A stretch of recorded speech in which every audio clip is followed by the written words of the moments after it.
एक घना और हरा भरा जंगल था जिसकी हरियाली और खुशहाली के चर्चे दूर दूर तक फैले हुए थे। इस जंगल में विभिन्न प्रकार के जानवर रहते थे।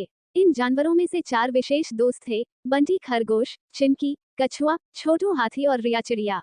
ये चारों आपस में बहुत अच्छे मित्र थे और एक दूसरे की सहायता करने के लिए हमेशा तैयार रहते थे। बंटी खरगोश अपनी तीव्र गति के लिए जाना जाता था। वह दौड़ने में माहिर था और अपनी तीव्रता के कारण हमेशा अपने मित्र को परेशान होने से पहले ही शिकार या अन्य खतरों की जानकारी दे देता था। चिंकी कछुआ धीरे धीरे लेकिन धैर्यपूर्वक चलता था। उसने अपने धैर्य से अपने दोस्तों को सिखाया कि जल्दबाजी में किए गए काम हमेशा अच्छे नहीं होते। छोटू हाथी जंगल का सबसे मजबूत जानवर था और उसकी शक्ति से वह अपने मित्रों की कई बार रक्षा कर चुका था। रिया चिड़िया आसमान में बहुत तेज उड़ान भरती थी और अपनी चपलता से जंगल की ऊंचाइयों से हर कोने की निगरानी करती थी, जिससे वह अपने मित्रों की समस्याओं के बारे में सटीक जानकारी देती थी। एक दिन जंगल में एक बड़ा और भयानक शेर आया। शेर ने घोषणा की कि वह इस जंगल का नया राजा है और अब सभी जानवरों को उसकी सेवा करनी होगी। जंगल में हड़कंप मच गया और सभी जानवर डर गए। हर कोई सोच रहा था कि अब क्या होगा।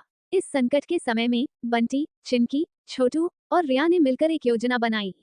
बंटी ने कहा, मैं शेर का ध्यान भटकाऊंगा और उसे जंगल के उस हिस्से में ले जाऊंगा जहां एक बड़ा गड्ढा है। जब शेर वहां पहुंचेगा तो चिंकी उसे उस गड्ढे में गिराने की कोशिश करेगी। चिंकी ने हामी भरी और कहा, बिल्कुल, मैं उस गड्ढे को और गहरा बनाऊंगा ताकि शेर उसमें से बाहर न निकल सके। छोटू ने गर्व से कहा, मैं अपने मजबूत शरीर से शेर को गड्ढे में डाल दूंगा और ऊपर एक रिया ने कहा, मैं आकाश से निगरानी करूंगी और अगर शेर किसी और दिशा में भागता है तो मैं तुम्हें सचेत कर दूंगी। योजना के अनुसार बंटी ने शेर का ध्यान भटकाते हुए उसे गड्ढे की ओर भागाया।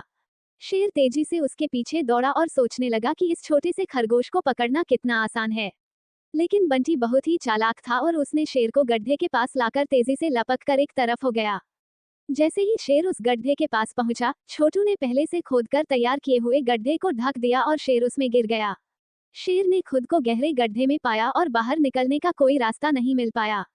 तभी छोटू हाथी ने अपनी ताकत का उपयोग करते हुए गड्ढे के ऊपर एक भारी पत्थर रख दिया, जिससे शेर बाहर नहीं निकल पाया।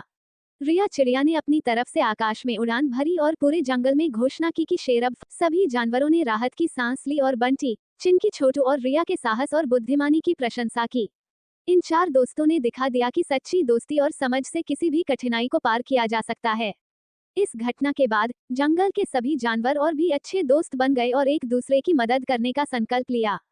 कुछ समय बाद शेर ने अपनी गलती मानी और जंगल के जानवरों से माफी मांगी। उसने कहा कि वह अब और किसी को नुकसान नहीं पहुंचाएगा और जंगल का हिस्सा बनकर सबके साथ मिलकर रहेगा। जानवरों ने शेर को एक मौका दिया और उसे गड्ढे से बाहर आने दिया। जल्द ही शेर ने अपने वादे निभाए और खुशहाली लौट आई। इस प्रकार जानवरों की दोस्ती ने सिखाया कि मिलकर काम करने से बड़ी मुसीबत को भी पार किया जा सकता है। ये कहानी बच्चों को सिखाती है कि सच्ची मित्रता और सहयोग से किसी भी चुनौती का सामना किया जा सकता है। सच्चे दोस्त वही होते हैं जो हर मुश्किल में साथ खड़े रहते हैं और सहयोग से किसी भी परिस्थिति में समस्या का हल निकाल सकते हैं। इसलिए मेरे प्यारे बच्चों, हमें सबकी सहायता करनी चाहिए। Please like and subscribe my channel ऐसे और वीडियो देखने के लिए।